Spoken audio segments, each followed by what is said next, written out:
పచ్చడకు కావాల్సిన పదార్థాలు: ఒక కొత్తిమీర కట్ట, మంచిగా ఆకులు తెంపుకొని కడుక్కోవాలి, వాటర్లో మంచిగా కడుక్కొని పెట్టుకోవాలి.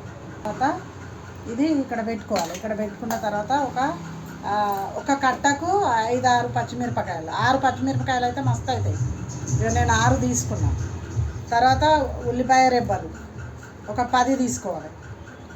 ఉల్లిపాయ రెబ్బలు 10, ఒక నిమ్మకాయ కోసి ఇట్లా పెట్టుకోవాలి. పెట్టుకున్న తర్వాత ఒక హాఫ్ స్పూను జీలకర్ర, హాఫ్ స్పూను మెంతులు వేసుకొని ఫస్ట్ జీలకర్ర వేయించుకోవాలి.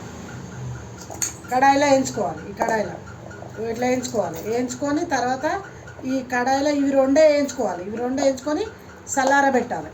చల్లారబెట్టిన తర్వాత కొత్తిమీర దంచుకోవాలి. ఇలా చూపెట్టు, ఇట్లా దంచుకోవాలి. కడిగి పెట్టిన ఇది ఇట్లా దంచుకోవాలి. కొత్తిమీర ఇట్లా దంచుకున్న తర్వాత ఈ జీలకర్ర